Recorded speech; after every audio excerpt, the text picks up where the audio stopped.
Hi friends, welcome to my channel. आज हम Tata group के बारे में चर्चा करने वाले हैं।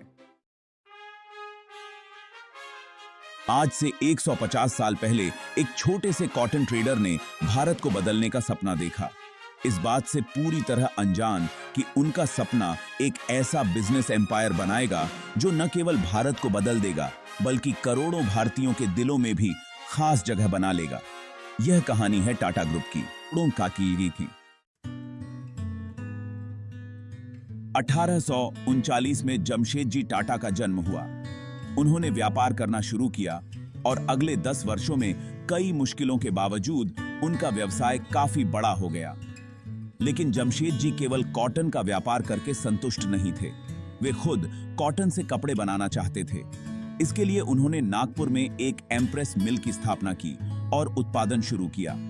हालांकि यहां उन्होंने पाया कि कर्मचारी अपने काम को लेकर गंभीर नहीं थे।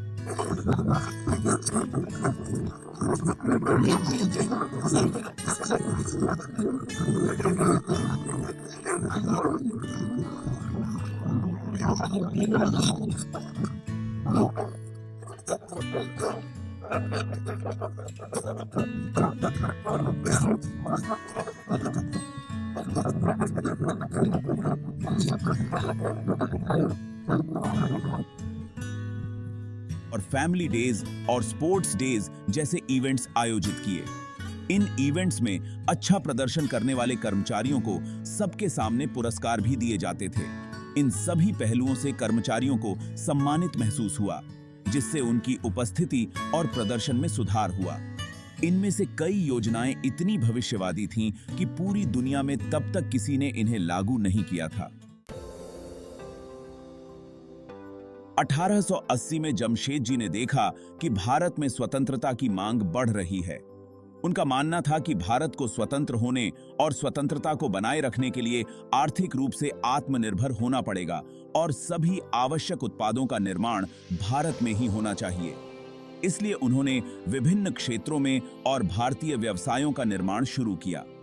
उन्होंने सबसे पहले पंचगनी के पहाड़ों में स्ट्रॉबेरी फार्मिंग की शुरुआत की, जिसका प्रभाव यह हुआ कि आज भी पंचगनी स्ट्रॉबेरी फार्मिंग और जैम फैक्ट्रीज के लिए जाना जाता है।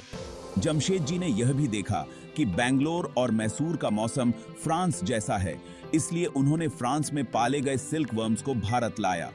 उन्होंने बेंगलोर और मैसूर में जमीन खरीदी और टेटा सिल्क फार्म का आयोजन किया, जहां स्थानीय किसानों से सिल्क वर्म ब्रीडिंग करवाई। उनके इसी प्रयास से भारत को मैसूर सिल्क और बेंगलोर मैसूर सिल्क साड़ी जैसे लोकप्रिय उत्पाद मिले। जमशेदजी अपने होम टाउन बॉम्बे को बहुत पसंद करते थे और उन्होंने शहर की विकास के लिए वहां एक वर्ल्ड क्लास होटल की आवश्यकता महसूस की।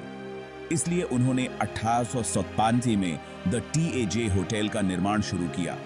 उन्होंने निर्माण और डिजाइन की पूरी प्रक्रिया में भाग लिया और उनकी दृष्टि थी कि सभी कमरे समुद्र की ओर हों, ताकि सभी को ऐसा महसूस हो कि वे पानी में तैर रहे हैं।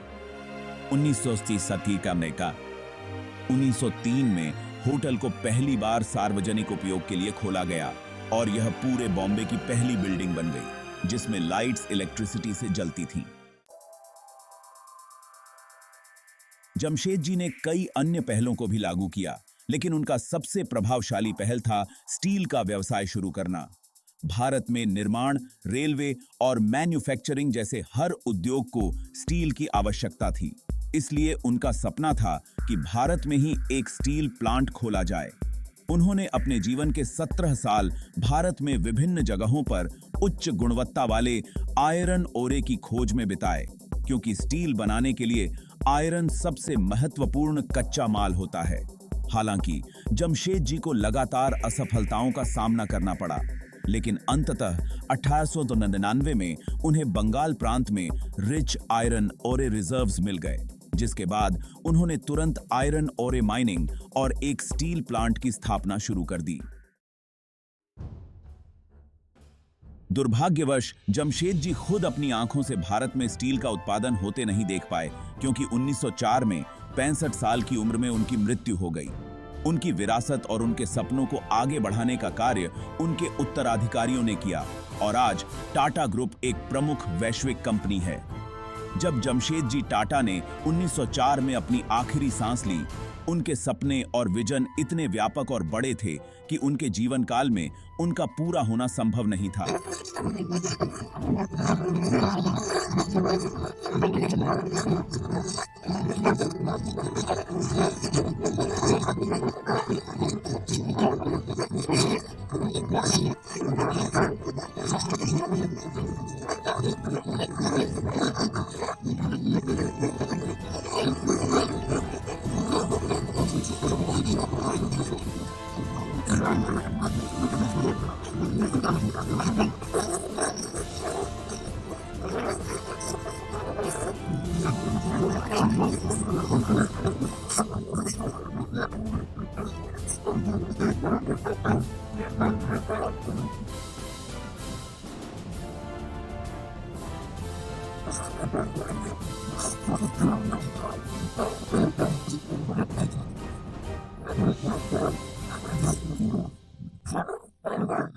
आईआईएससी ने विश्व स्तरीय वैज्ञानिकों और शोधकर्ताओं को तैयार किया जिन्होंने भारत की दिशा बदली।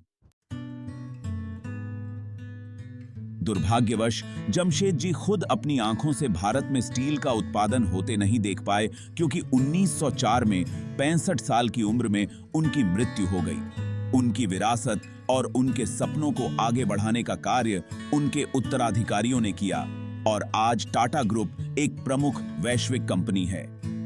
जब जमशेद जी टाटा ने 1904 में अपनी आखिरी सांस ली, उनके सपने और विजन इतने व्यापक और बड़े थे कि उनके जीवन काल में उनका पूरा होना संभव नहीं था। उनकी विरासत को आगे बढ़ाने की जिम्मेदारी उनके बेटे दोराबजी टाटा ने संभाली। जमशेद जी का मानना था कि भारत वैज्ञानिक अनुसंधान और शिक्षा में पश्चिमी देशों से बहुत पीछे है। वे चाहते थे कि भारत में एक ऐसा संस्थान स्थापित हो जो विश्व स्तरीय शोधकर्ताओं और वैज्ञानिकों को तैयार करे। इसी सोच के तहत दोराबजी टाटा ने मैसूर के महाराजा की मदद से 1909 में बेंगलोर में भारतीय विज्ञान संस्थान आईआईएससी की स्थापना की। नोबेल पुरस्कार विजेता सीवी रमन आईआईएससी के पहले निदेशक बने। आईआईएससी ने भारत के पहले सुपर कंप्यूटर परम और भारत के पहले स्वदेशी एयरक्राफ्ट हंसा के विकास में महत्वपूर्ण योगदान दिया। इस तरह आईआईएससी ने विश्व स्तरीय वैज्ञानिकों और शोधकर्ताओं को तैयार किया जिन्होंने भारत की दिशा बदली। शिक्षा के अलावा जमशेद जी ने इलेक्ट्रिसिटी जनरेट करने के लिए एक हाइड्रो इलेक्ट्रिक प्लांट का सपना देखा था। इसके लिए गोवा और महाराष्ट्र के बॉर्डर में स्थित दूधसागर फॉल्स का उपयोग करके पावर जनरेशन किया जाना था। दोराबजी ने इस प्रोजेक्ट में 7000 कर्मचारियों को शामिल किया और आर्टिफिशियल लेक्स, डैम्स और चैनल्स का निर्माण कराया। 1911 में प्लांट तैयार हुआ और पावर जनरेशन शुरू हुआ। मुंबई की कई मिल्स और व्यवसायों को इसी पावर प्लांट से बिजली मिलने लगी। आज इसी कंपनी को हम टाटा पावर के नाम से जानते हैं। दोराबजी ने जमशेद जी द्वारा शुरू किए गए स्टील प्लांट के काम को पूरा करने की जिम्मेदारी भी ली। 1907 में उन्होंने एक लिमिटेड कंपनी की स्थापना की और 23 करोड़ का आईपीओ घोषित किया। स्वदेशी आंदोलन के कारण केवल 2 सप्ताह में लगभग 8000 लोगों ने इसमें निवेश किया। कंपनी का नाम Tata steel and iron company TIS को रखा गया। 1912 में टीएसको से पहला स्टील उत्पादित हुआ।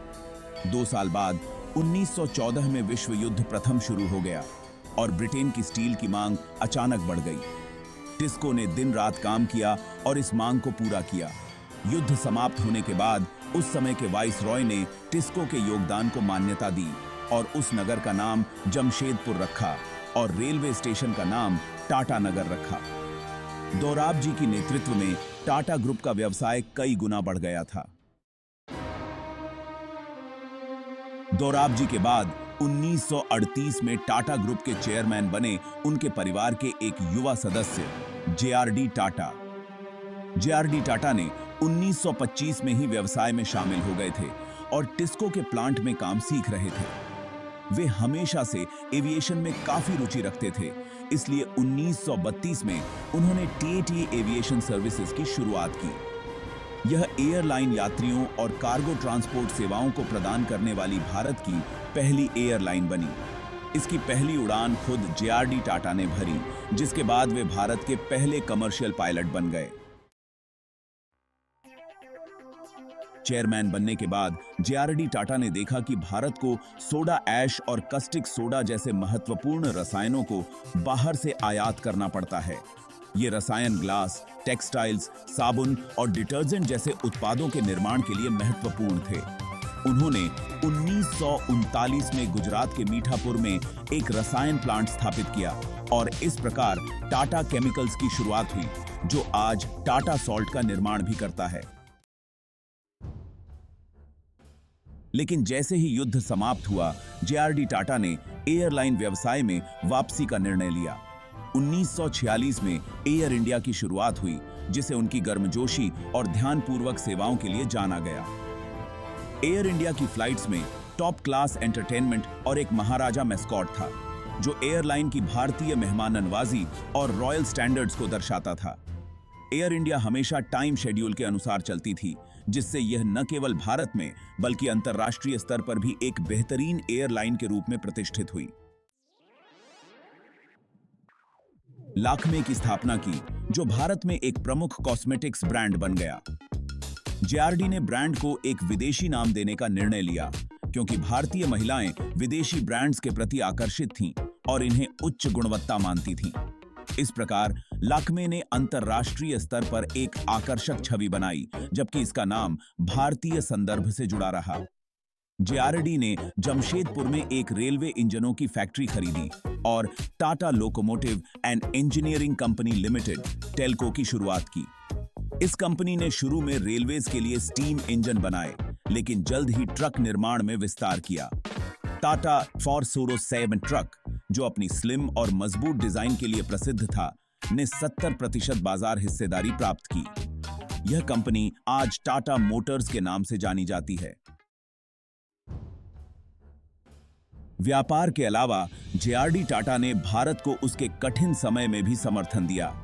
1962 के भारत चीन युद्ध और 1965 के भारत पाकिस्तान युद्ध के दौरान उन्होंने सरकार को हर संभव सहायता का आश्वासन दिया। उन्होंने टाटा इंजीनियरों को दिल्ली भेजा ताकि वे सैन्य उपकरण निर्माण में मदद कर सकें और भारतीय वायुसेना के लिए 10 वर्षीय रक्षा तैयारी योजनाएं तैयार कीं। जिसमें सिग्नलिंग उपकरण, रडार और अन्य आवश्यक स्पेयर पार्ट्स की आवश्यकताएं शामिल थीं। इन योगदानों को देखते हुए भारतीय राष्ट्रपति ने उन्हें भारतीय वायुसेना में ऑनर एयर कमोडोर की पोस्टिंग दी। 1991 तक जेआरडी टाटा ने टाटा ग्रुप को 84 कंपनियों तक विस्तारित किया था। इन कंपनियों का कुल वार्षिक राजस्व 24,000 करोड़ रुपए था और ग्रुप के पास 2,70,000 से अधिक कर्मचारी थे। जेआरडी टाटा की उम्र 87 साल हो चुकी थी और उन्हें महसूस हुआ कि अब ग्रुप की कमान किसी नई पीढ़ी के हाथ में सौंपने का समय आ गया है। इसलिए उन्होंने टाटा परिवार के एक प्रतिभाशाली सदस्य को नए चेयरमैन के रूप में चुना, सर रतन टाटा।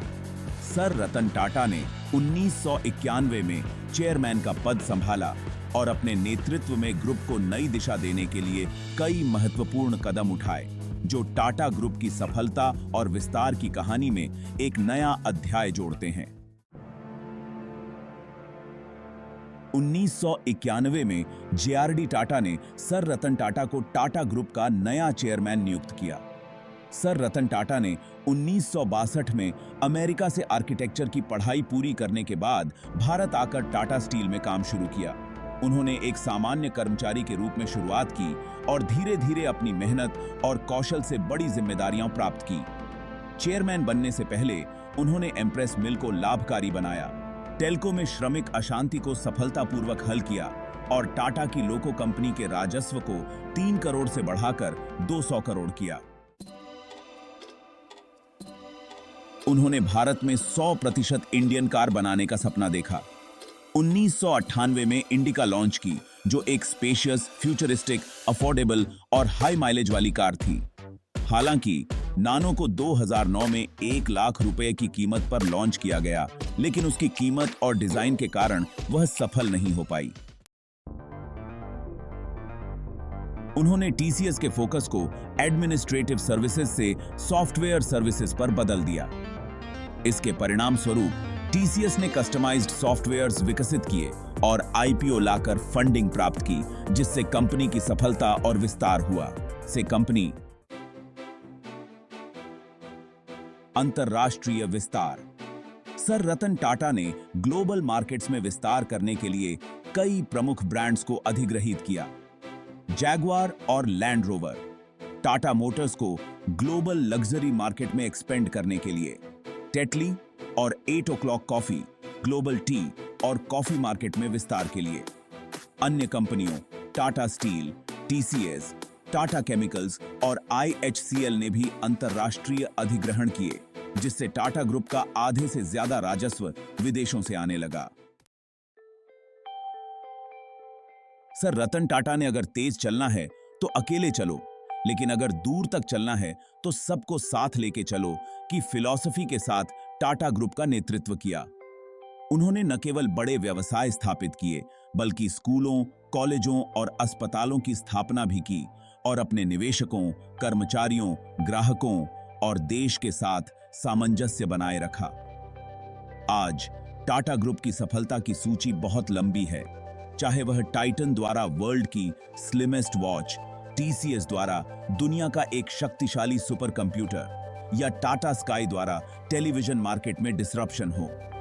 सर रतन टाटा की नेतृत्व शैली और दृष्टिकोण ने टाटा ग्रुप को कई क्षेत्रों में सफलता दिलाई और उनकी मान्यता और सम्मान को कई गुना बढ़ाया। हाँ, 86 साल की उम्र में भी रतन टाटा टाटा ग्रुप की वृद्धि और विकास में सक्रिय रूप से शामिल हैं। हालांकि उन्होंने 2012 में चेयरमैन के पद से आधिकारिक रूप से इस्तीफा दे दिया था, लेकिन वे आज भी ग्रुप के लिए एक प्रभावशाली व्यक्ति और सलाहकार बने हुए हैं। उनकी लगातार भागीदारी में शामिल हैं स्ट्रैटेजिक गाइडेंस, महत्वपूर्ण निर्णयों और विस्तार पर रणनीतिक अंतर्दृष्टि और सलाह प्रदान करना, फिलांथ्रोपी और सोशल इनिशिएटिव्स, विभिन्न परोपकारी गतिविधियों और सामाजिक परियोजनाओं का समर्थन करना जो टाटा ग्रुप के मूल्यों के साथ मेल खाते हैं, इनोवेशन और एक्सपेंशन ग्रुप की नई क्षेत्रों और अंतर्राष्ट्रीय बाजारों में विस्तार की निगरानी और मार्गदर्शन करना, रतन टाटा की टाटा ग्रुप के प्रति प्रतिबद्धता और उनकी लगातार भागीदारी कंपनी की विरासत और भविष्य के प्रति उनकी गहरी निष्ठा को दर्शाती है। Thanks for watching this video. Please subscribe to my channel.